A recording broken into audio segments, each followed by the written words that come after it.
Au sommaire de ce 13h, le président du groupe Canal+, reçu par le chef de l'État ivoirien. L'ambassadeur de Suisse en Côte d'Ivoire en fin de mandat a également rencontré le président Alassane Ouattara. Il dresse un bilan positif de sa mission en terre ivoirienne.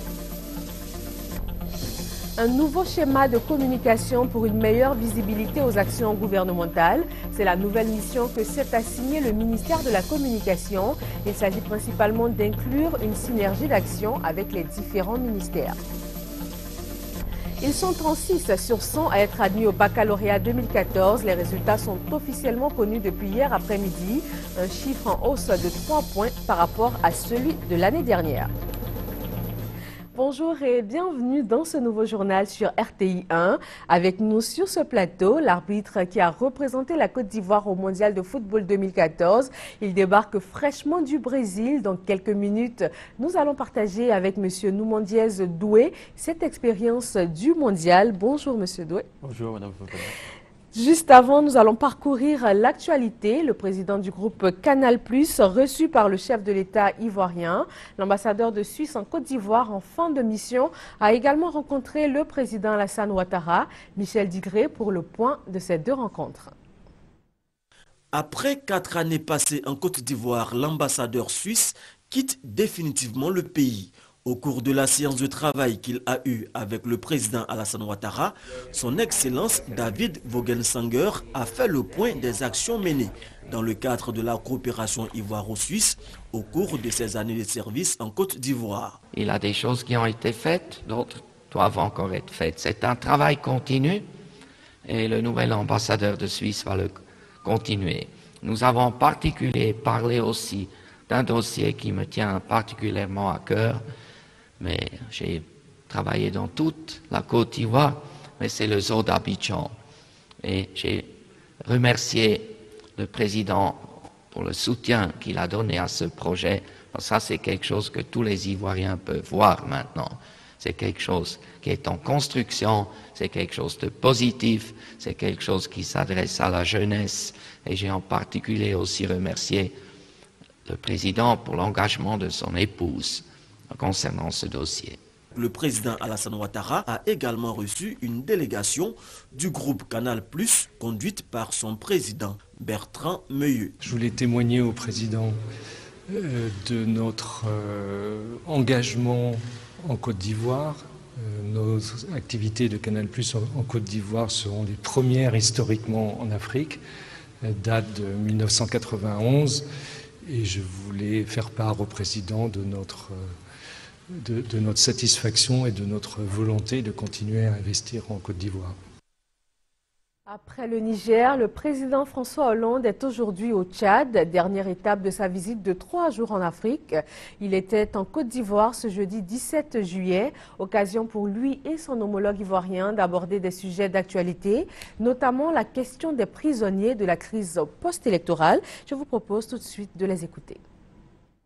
Il y a 3 catégories de situations qu'il faudrait distinguer. D'abord, tout ce qui a trait au crime économique.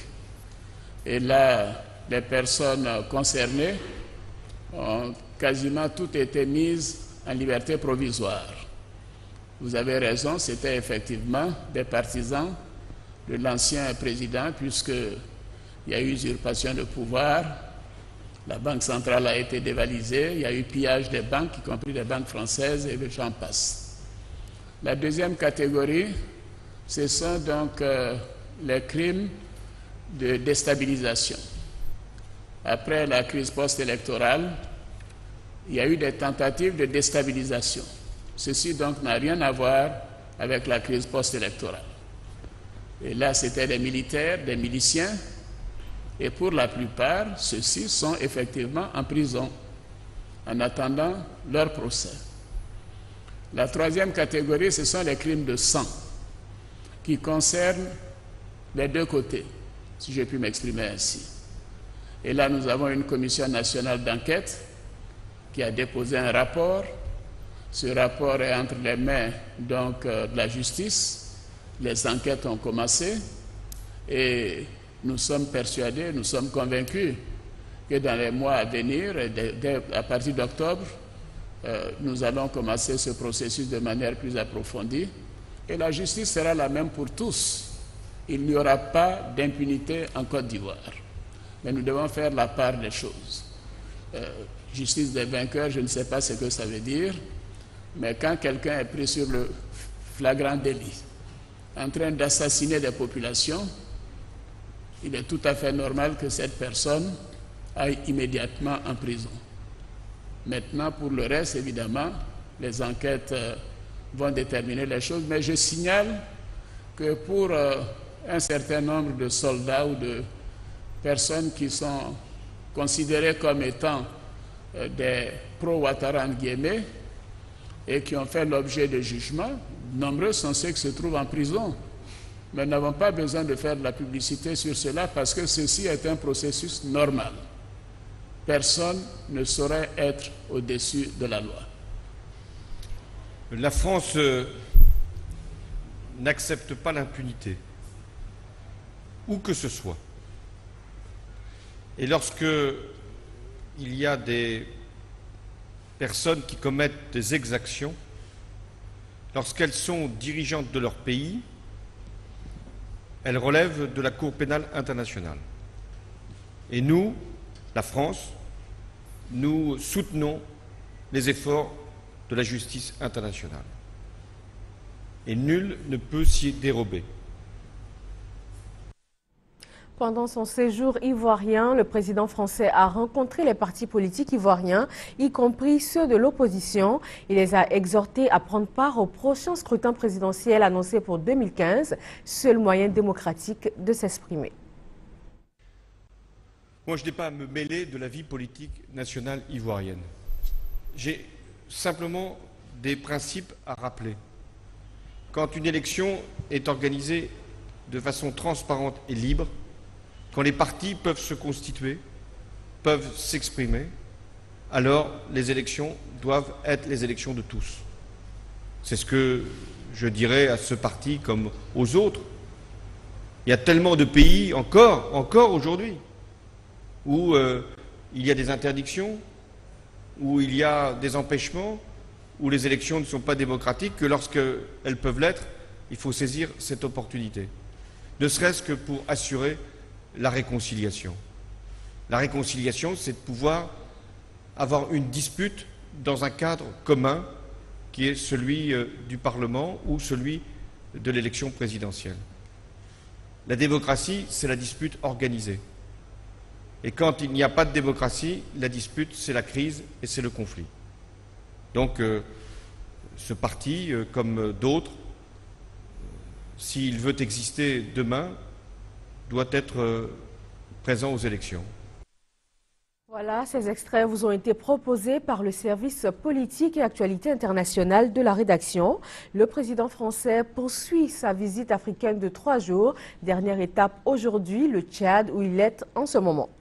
Parlons environnement. Abidjan, Cotonou et Paris, ensemble pour résoudre les problèmes d'inondation et d'insalubrité dans les quartiers précaires. 600 millions de nos francs vont être investis pour mener à bien ce projet à Abidjan et à Cotonou. Serge Gangoma, Franck Quadio. Résoudre définitivement les problèmes d'inondation et d'insalubrité dans les villes de Cotonou et d'Abidjan. C'est la mission que s'est donné le comité de pilotage du projet Paris-Cotonou-Abidjan. Un programme de développement de savoir-faire municipal dans l'aménagement des zones inondables et insalubres piloté par la mairie de Paris, la mairie de Cotonou et le district d'Abidjan. Les dernières pluies qui ont été servies à la ville d'Abidjan ont donné raison à l'Union européenne, à Paris, à Cotonou et à Abidjan d'inscrire les quartiers précaires dans les préoccupations premières des collectivités. Si nous n'avons pas une conversion du regard, nous allons aller de surprise en matière de quartiers précaires. Nicéphore Dieudonné Soglo, ex-président de la République du Bénin et actuellement maire de Cotonou, a effectué le déplacement. À la suite de notre dernière rencontre à Cotonou, notre comité de pilotage tient aujourd'hui, vendredi 18 juillet, sa 4e réunion. Comme à l'accoutumée, nous allons examiner et apprécier ensemble les activités qui ont été menées jusqu'ici pour atteindre les objectifs ci-après que nous visons dans l'exécution du projet, à savoir le renforcement des capacités des collectivités locales et de leurs partenaires par des formations sur l'aménagement intégré des espaces urbains. En ce domaine, je crois que la ville d'Abidjan a une grande expérience. D'un coût global de 600 millions de francs CFA, le projet Paris-Cotonou-Abidjan est cofinancé par l'Union européenne et la mairie de Paris.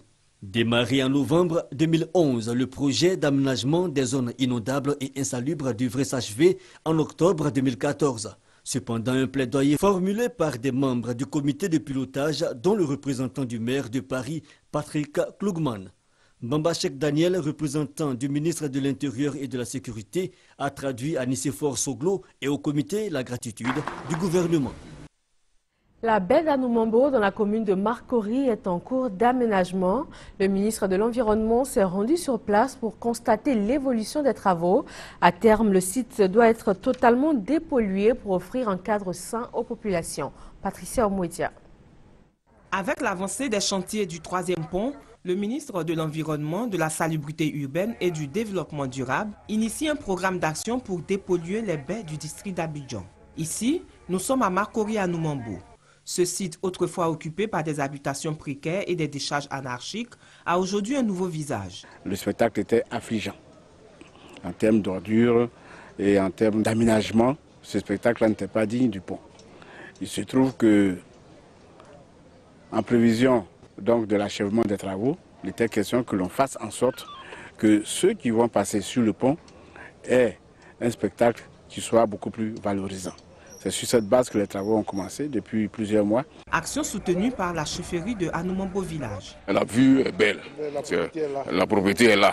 Donc à notre tour, nous allons aider le gouvernement pour que le coin reste propre. Déjà nous avons une brigade de salubrité, nous allons les déporter ici. Avec les travaux de dépollution, cette opération a pour but d'offrir une vue pittoresque liant le pont à la baie d'Anoumambo. Nous avons dépollué ici depuis une semaine, 2 semaines, nous sommes ici en train d'enlever tout ce qui est déchets sur la lagune. Il y avait 3000 personnes qui habitaient ici. On va avancer parce qu'il y a de l'autre côté du pont aussi qui est encore très très sale et je pense qu'avec les efforts que le ministère est en train de déployer, on va arriver à ce qu'Anoumambo soit une plage où tous les Ivoiriens pourront venir se reposer. L'un des plus grands défis du ministère de l'Environnement, de la Salubrité urbaine et du Développement durable est certainement la promesse de dépolluer les eaux de la baie de Cocody. Le ministère de la Communication œuvre à donner une meilleure visibilité aux actions du gouvernement. Son plan d'action, élaborer un nouveau schéma de communication qui inclut une synergie d'action avec les différents ministères. Gabriel Zani. Une communication tout azimut. On ne sait où communiquer et quand le faire au niveau des différents ministères pour ce qui est de la promotion des actions des différents ministres.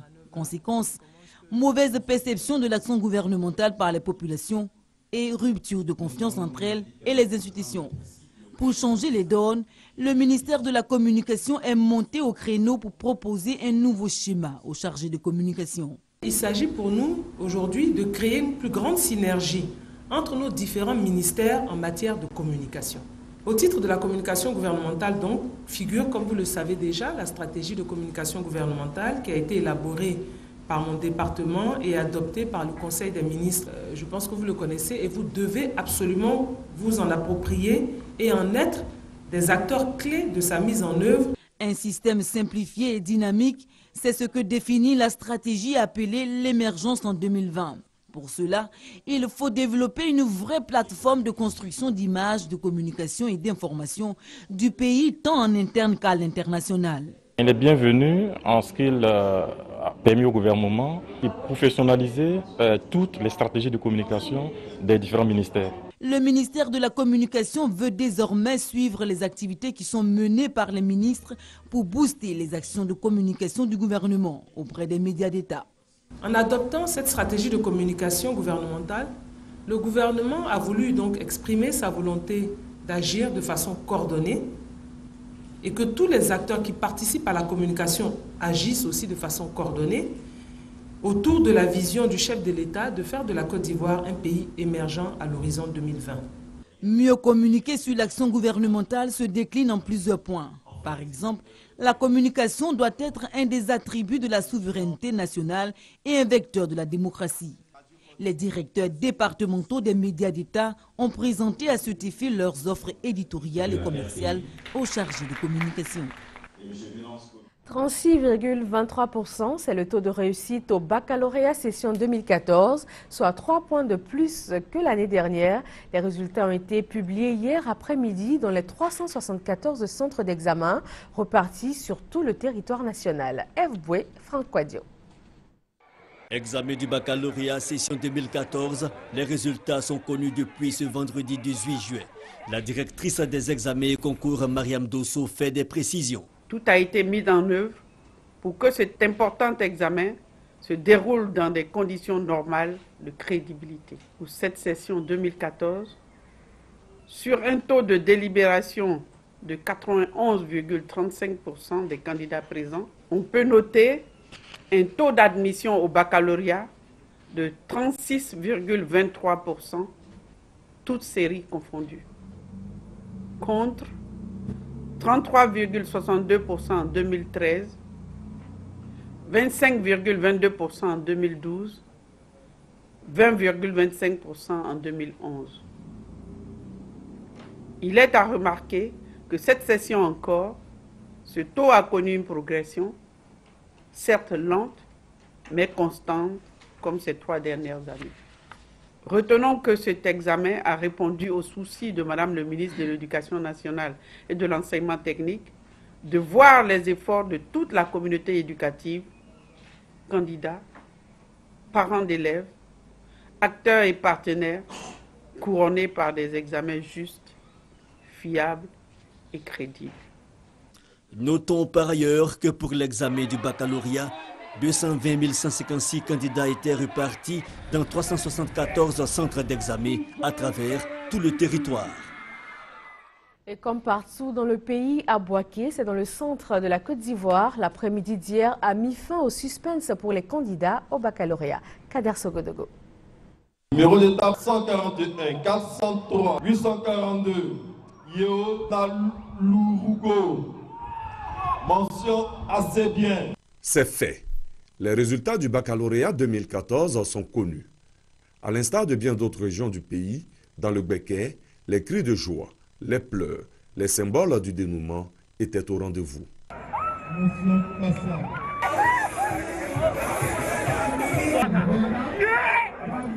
Hormis le baccalauréat technique, la région de Béquet réalise un taux de succès de 29,19%. Un taux en dessous de la moyenne nationale, mais également loin des 37% réalisés en 2013. En attendant de connaître les raisons de cette baisse, les admis, eux, sont heureux d'obtenir le précieux sésame. Cette année, j'ai eu mon bac, je suis très content ici. Ça a marché par la grâce de Dieu. Je suis très heureux, je veux dire merci à tous mes parents, tous ceux qui m'ont soutenu. En fait, j'avais quelques doutes, mais avec le travail bien fait, avec les résultats obtenus, je suis content, franchement. J'ai donné le meilleur de moi-même et par la grâce de Dieu, ça a payé. Avec les résultats du baccalauréat, le ministère de l'Éducation nationale et de l'enseignement technique boucle ainsi l'année scolaire 2013-2014. Des vacances qui s'annoncent bonnes pour beaucoup d'acteurs.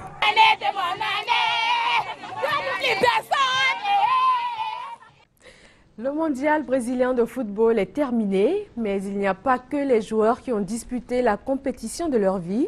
Les arbitres, eux aussi, courent après la récompense ultime dans leur carrière, arbitrer la finale de la Coupe du Monde. Et pour la première fois, un Ivoirien, Noumandouez Doué, a fait partie des 25 arbitres retenus par la FIFA. Il a même été l'un des prétendants à l'arbitrage des 2 dernières rencontres. Et il nous a rejoints sur ce plateau. Bonjour, Monsieur Doué. Bonjour, Madame Pouvenel. Alors, vous débarquez fraîchement du Brésil et on a tout de suite envie de vous demander, avec l'œil de l'arbitre que vous êtes, comment vous avez vécu ce mondial? Ce mondial a été un moment très intense pour nous, sur le plan sportif. Pour toute carrière, c'est un rêve. C'est un rêve qu'elle se termine à la Coupe du Monde, qui est le plus grand événement footballistique. Et pour nous, ça a été de très grands moments de joie et d'émotion surtout. Et vous avez été même à 2 doigts, on va dire, d'arbitrer la finale ou l'avant-dernier match. Comment est-ce que ça s'est passé? Non, 2 doigts, c'est trop dire, mais bon. Nous étions parmi les arbitres retenus pour la fin du tournoi, donc pour les derniers matchs. Donc à partir de ce moment-là, nous étions prêts à être désignés à faire face, à arbitrer l'un des matchs qui restait à faire. Une petite déception quand même? Oh non, pas de déception en tant que telle, parce que vous savez, pour la Coupe du Monde, chaque match que vous arbitrez est comme une finale de Coupe du Monde. Hein. Donc on était déjà très heureux d'y être, très heureux de faire une prestation qui a été appréciée et là-bas et en général par les Ivoiriens. Hein, on a fait un bon tournoi, donc dans l'ensemble, non, on n'est pas déçus. Alors vous étiez le seul Ivoirien et l'un des 3 arbitres officiels africains à ce mondial. C'est bien sûr un sentiment de fierté pour la Côte d'Ivoire, mais dites-nous, pourquoi est-ce que les arbitres africains sont si rares à la Coupe du Monde? Est-ce que c'est par manque d'expérience? Est-ce que c'est par manque de crédibilité ou encore de capacité? D'accord, seul arbitre, oui. Mais j'étais avec l'arbitre assistant, donc oui, le seul arbitre, effectivement, parmi les 3 arbitres africains. Non, ce n'est pas par manque de qualité. Vous savez, au niveau de la FIFA, les différentes confédérations ont droit à des quotas. Et ces quotas, en général, sont fixés, je pense, par rapport au niveau aussi du football, par rapport à ce que pèse chaque continent. Et donc, au niveau de l'Afrique, nous avons en général autour de 3-4 arbitres qui sont retenus pour la Coupe du Monde. C'est maintenant à nous, par nos performances, de montrer que nous avons la même valeur que les autres arbitres au niveau du monde, et aussi responsable de la CAF de faire pression pour que ce quota-là soit revu à la hausse. Mais je pense que là, après les prestations qu'on a faites à ce mondial, c'est bien parti quand même. Absolument, on va dire que vous avez tenu la promesse. Alors, est-ce que vous pensez être resélectionné pour la prochaine Coupe du Monde? Sur le plan du jeu, sur le plan sportif, je pense. Mais malheureusement, je suis atteint par la limite d'âge, donc 2018, je serai déjà fort clos. Alors, vous êtes pharmacien et on peut le dire, vous êtes l'un des meilleurs sifflets ivoiriens. Comment est-ce que ces 2 carrières se concilient au quotidien? Au quotidien, c'est une chance d'avoir cette profession-là, parce que c'est une profession libérale. Donc, ça me laisse le temps et toute la latitude donc, de me consacrer aux entraînements, aux différents voyages pour arbitrer les matchs en Côte d'Ivoire et sur le plan africain et même dans le monde. Donc, la profession de pharmacien m'aide beaucoup, en ce sens que bon, je suis libre vraiment de me consacrer à l'arbitrage, parce que l'arbitrage, c'est vraiment des entraînements pratiquement quotidiens. Oui. Alors, ça demande beaucoup de travail. Il faut être en forme comme les joueurs? Peut-être un peu plus, parce que nous, nous courons avec le ballon. Oui. Pendant que les joueurs, un défenseur, quand il dégage le ballon, il peut se reposer. L'arbitre qui court, il doit être en général à 10-15 mètres maximum du ballon. Trouver toujours le bon angle, avoir le bon œil, prendre la bonne décision, et puis la bonne sanction. Donc, effectivement, c'est très demandant. Parlant de bonnes sanctions, on va prendre un exemple au cas où un arbitre se trompe et qu'on le découvre, on va dire, à la fin du match et que cette décision a été, on va dire, décisive pour la victoire ou bien la perte d'une des équipes. Qu'est-ce qu'on fait? Écoutez, d'après les lois du jeu, si c'est une question de fait, il n'y a pas de recours. Il n'y a pas de recours. Quand c'est une question technique, quand c'est une faute technique, on peut faire rejouer le match. En général, ça c'est plus compliqué quand c'est un tournoi comme la Coupe du Monde. Sinon, en général, pour les questions de fait, la loi dit que les décisions de l'arbitre sont sans appel.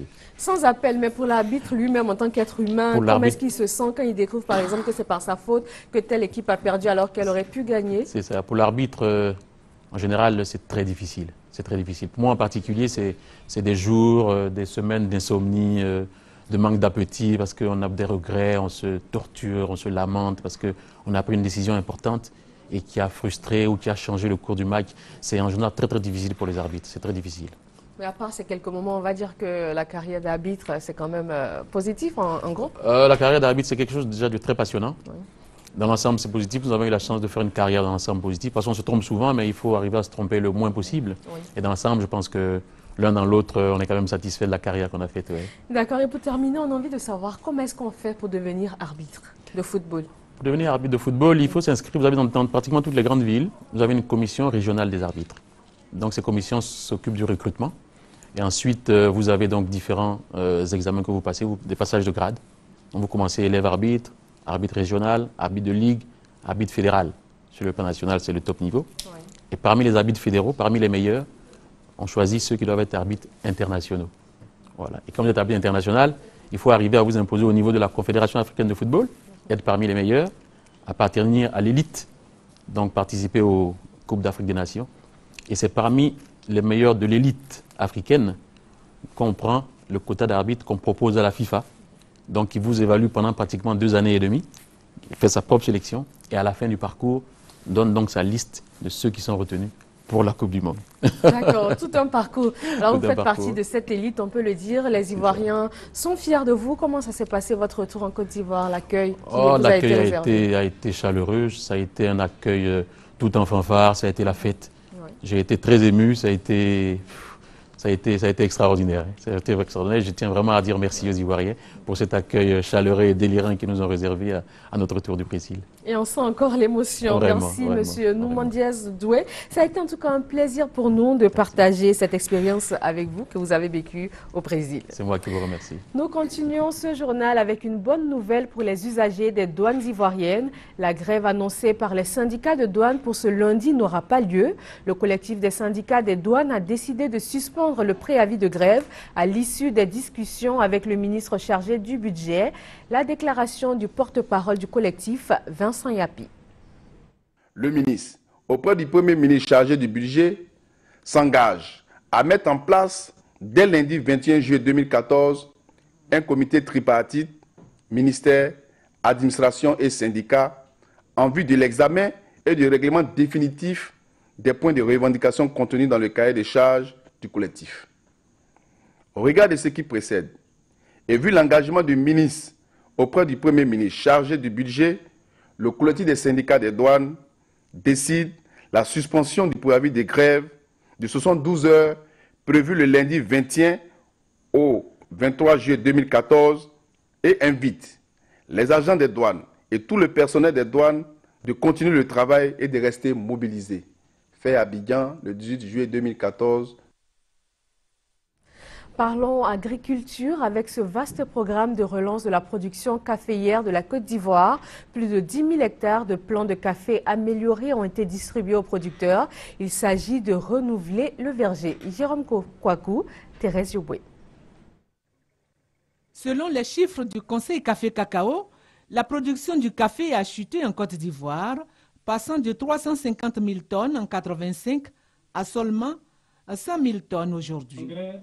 Afin d'aider le pays à se repositionner, un programme de relance est mis en œuvre par un groupe exportateur de café. Ce programme prend en compte la formation de 70 000 paysans sur les nouvelles techniques de production de café et le renouvellement du verger. À l'instar des 20 coopératives bénéficiaires sur l'ensemble du territoire, celles de l'Ouest, notamment de Maple et Théaple, ont reçu plus de 20 hectares de plants de café. Visite des plantations, planting des pépinières ont permis de mieux guider les planteurs de café. Beaucoup sollicitent même le café, la nouvelle variété. Là. Surtout quand on leur a dit que c'est à partir de 2 ans et quelques que ça donne. Merci encore au Conseil Café-Cacao de tout ce qu'il nous a apporté comme café, cacao à notre coopérative. Cette année, on a gagné 50 hectares de café pour les donner. Donc vraiment, ça fait que moi, mes planteurs, ils sont vraiment contents, ils sont satisfaits pour changer les anciens cafés à nouveau. Les nouveaux plants de café distribués permettront d'accroître la production caféière et optimiser ainsi la rentabilité des paysans avec un rendement moyen de 2 tonnes à l'hectare. La composition de la nouvelle commission électorale indépendante est connue. La coalition de la société civile se félicite de cette réforme de l'institution et salue la nomination de 15 des 17 membres de la CEI. Hamza Diaby. Le 28 mai dernier, l'Assemblée nationale a adopté en plénière la loi modifiant celle portant composition, organisation, attribution et fonctionnement de la CEI avec 17 membres. Aujourd'hui, la coalition de la société civile pour la réforme de la CEI et du code électoral se félicite de la désignation de 4 représentants de la société civile. La CORAF-CEI félicite le gouvernement pour la promulgation de cette loi du 18 juin 2014 et pour avoir permis aux organisations non gouvernementales et non confessionnelles impliquées dans le processus électoral de désigner elles-mêmes leurs représentantes de façon inclusive, démocratique et transparente. Seulement 4 femmes font partie de cette nouvelle commission, ce que regrette la COREF-CEI. La coalition salue également les institutions et structures qui ont déjà désigné leurs différents représentants, puis elle fait des recommandations. Au gouvernement, rendre rapidement opérationnel la CEI afin qu'elle puisse entamer les préparatifs des élections de 2015 aux partis politiques n'ayant pas encore désigné leurs représentants. Rejeter la politique de la chaise vide aux nouveaux commissaires, accomplir leur mission avec probité et professionnalisme, avec pour seul souci l'intérêt général du peuple. En définitive, la COREF-CEI souhaite que la représentante issue des organisations non gouvernementales et non confessionnelles soit placée à un poste de responsabilité au sein du bureau central afin de renforcer la crédibilité et l'impartialité de la CEI. Et c'est la fin de ce 13h. Merci de nous avoir suivis. Très bon samedi sur RTI 1. Je vous dis à demain, 13h.